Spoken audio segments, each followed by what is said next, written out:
Alice's Adventures in Wonderland. By Lewis Carroll. Chapter 12.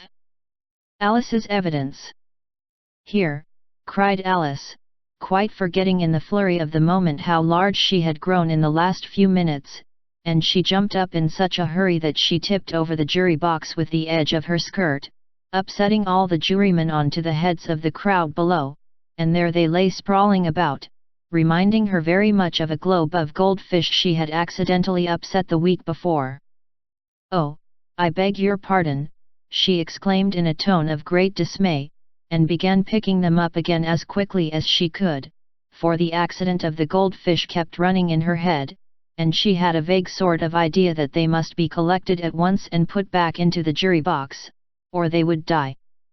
"The trial cannot proceed," said the king in a very grave voice, "until all the jurymen are back in their proper places. All," he repeated with great emphasis, looking hard at Alice as he said "do." Alice looked at the jury box, and saw that, in her haste, she had put the lizard in head downwards, and the poor little thing was waving its tail about in a melancholy way, being quite unable to move. She soon got it out again, and put it right. "Not that it signifies much," she said to herself. "I should think it would be quite as much use in the trial one way up as the other." As soon as the jury had a little recovered from the shock of being upset, and their slates and pencils had been found and handed back to them, they set to work very diligently to write out a history of the accident, all except the lizard, who seemed too much overcome to do anything but sit with its mouth open, gazing up into the roof of the court. "What do you know about this business?" the king said to Alice. "Nothing," said Alice. "Nothing whatever," persisted the king. "Nothing whatever," said Alice. "That's very important," the king said, turning to the jury. They were just beginning to write this down on their slates, when the White Rabbit interrupted. "Unimportant, your Majesty means, of course," he said in a very respectful tone, but frowning and making faces at him as he spoke. "Unimportant, of course, I meant," the king hastily said, and went on to himself in an undertone. "Important, unimportant, unimportant, important," as if he were trying which word sounded best. Some of the jury wrote it down important, and some unimportant. Alice could see this, as she was near enough to look over their slates, but it doesn't matter a bit, she thought to herself. At this moment the king, who had been for some time busily writing in his notebook, cackled out silence, and read out from his book, Rule 42. "All persons more than a mile high to leave the court." Everybody looked at Alice. "I'm not a mile high," said Alice. "You are," said the king. "Nearly 2 miles high," added the queen. "Well, I shan't go, at any rate," said Alice. "Besides, that's not a regular rule, you invented it just now." "It's the oldest rule in the book," said the king. "Then it ought to be number 1, said Alice. The king turned pale, and shut his notebook hastily. "Consider your verdict," he said to the jury, in a low, trembling voice. "There's more evidence to come yet, please your Majesty," said the White Rabbit, jumping up in a great hurry. "This paper has just been picked up." "What's in it?" said the Queen. "I haven't opened it yet," said the White Rabbit, "but it seems to be a letter, written by the prisoner to somebody." "It must have been that," said the king, "unless it was written to nobody, which isn't usual, you know." "Who is it directed to?" said one of the jurymen. "It isn't directed at all," said the White Rabbit. "In fact, there's nothing written on the outside." He unfolded the paper as he spoke, and added, "It isn't a letter, after all, it's a set of verses." "Are they in the prisoner's handwriting?" asked another of the jurymen. "No, they're not," said the White Rabbit, "and that's the queerest thing about it." The jury all looked puzzled. "He must have imitated somebody else's hand," said the king. The jury all brightened up again. "Please your majesty," said the knave, "I didn't write it, and they can't prove I did, there's no name signed at the end." "If you didn't sign it," said the king, "that only makes the matter worse. You must have meant some mischief, or else you'd have signed your name like an honest man." There was a general clapping of hands at this. It was the first really clever thing the king had said that day. "That proves his guilt," said the queen. "It proves nothing of the sort," said Alice. "Why, you don't even know what they're about." "Read them," said the king. The White Rabbit put on his spectacles. "Where shall I begin, please your majesty?" he asked. "Begin at the beginning," the king said gravely, "and go on till you come to the end, then stop." These were the verses the White Rabbit read.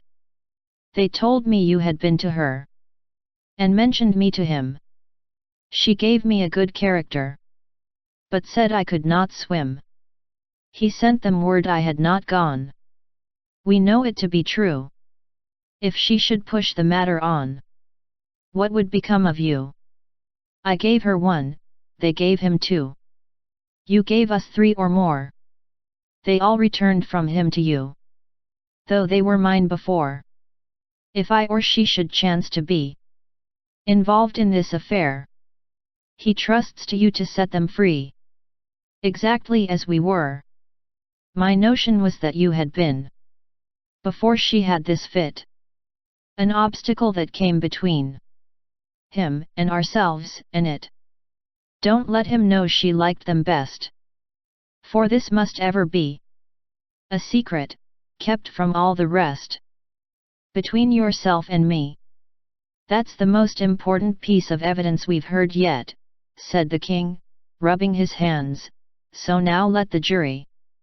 If any one of them can explain it," said Alice. She had grown so large in the last few minutes that she wasn't a bit afraid of interrupting him. "I'll give him 6pence. I don't believe there's an atom of meaning in it." The jury all wrote down on their slates, "She doesn't believe there's an atom of meaning in it," but none of them attempted to explain the paper. "If there's no meaning in it," said the king, "that saves a world of trouble, you know, as we needn't try to find any. And yet I don't know," he went on, spreading out the verses on his knee, and looking at them with one eye, "I seem to see some meaning in them, after all. Said I could not swim. You can't swim, can you?" he added, turning to the knave. The knave shook his head sadly. "Do I look like it?" he said. Which he certainly did not, being made entirely of cardboard. "All right, so far," said the king, and he went on muttering over the verses to himself.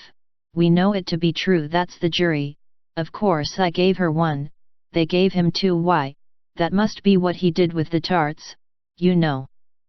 But, it goes on, they all returned from him to you," said Alice. "Why, there they are," said the king triumphantly, pointing to the tarts on the table.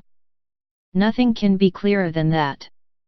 Then again, before she had this fit you never had fits, my dear, I think," he said to the queen.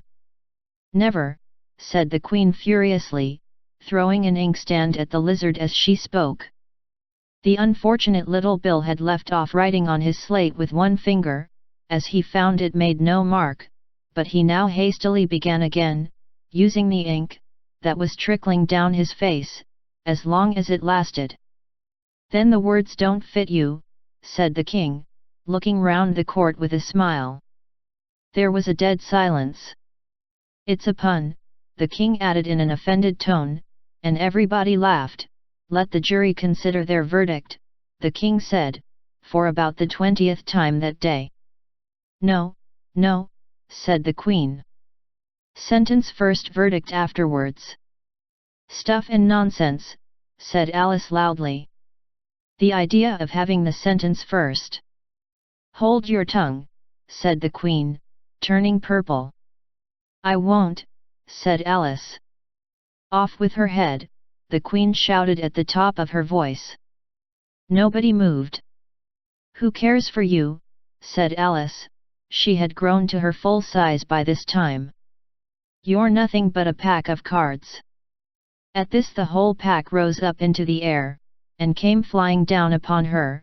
She gave a little scream, half of fright and half of anger, and tried to beat them off, and found herself lying on the bank, with her head in the lap of her sister, who was gently brushing away some dead leaves that had fluttered down from the trees upon her face. "Wake up, Alice dear," said her sister. "Why, what a long sleep you've had." "Oh, I've had such a curious dream," said Alice, and she told her sister, as well as she could remember them, all these strange adventures of hers that you have just been reading about, and when she had finished, her sister kissed her, and said, "It was a curious dream, dear." "Certainly, but now run into your tea, it's getting late." So Alice got up and ran off, thinking while she ran, as well she might, what a wonderful dream it had been. But her sister sat still just as she left her, leaning her head on her hand, watching the setting sun, and thinking of little Alice and all her wonderful adventures, till she too began dreaming after a fashion, and this was her dream. First, she dreamed of little Alice herself, and once again the tiny hands were clasped upon her knee, and the bright eager eyes were looking up into hers. She could hear the very tones of her voice, and see that queer little toss of her head to keep back the wandering hair that would always get into her eyes. And still as she listened, or seemed to listen, the whole place around her became alive with the strange creatures of her little sister's dream. The long grass rustled at her feet as the white rabbit hurried by. The frightened mouse splashed his way through the neighboring pool. She could hear the rattle of the teacups as the March Hare and his friends shared their never-ending meal, and the shrill voice of the Queen ordering off her unfortunate guests to execution. Once more the pig baby was sneezing on the Duchess's knee, while plates and dishes crashed around it. Once more the shriek of the griffin, the squeaking of the lizard's slate pencil, and the choking of the suppressed guinea pigs, filled the air, mixed up with the distant sobs of the miserable mock turtle. So she sat on, with closed eyes, and half believed herself in Wonderland, though she knew she had but to open them again, and all would change to dull reality. The grass would be only rustling in the wind, and the pool rippling to the waving of the reeds. The rattling teacups would change to tinkling sheep bells, and the Queen's shrill cries to the voice of the shepherd boy, and the sneeze of the baby, the shriek of the griffin, and all the other queer noises, would change, she knew, to the confused clamor of the busy farmyard, while the lowing of the cattle in the distance would take the place of the mock turtle's heavy sobs. Lastly, she pictured to herself how this same little sister of hers would, in the aftertime, be herself a grown woman, and how she would keep, through all her riper years, the simple and loving heart of her childhood, and how she would gather about her other little children, and make their eyes bright and eager with many a strange tale, perhaps even with the dream of Wonderland of long ago, and how she would feel with all their simple sorrows, and find a pleasure in all their simple joys. Remembering her own child life, and the happy summer days.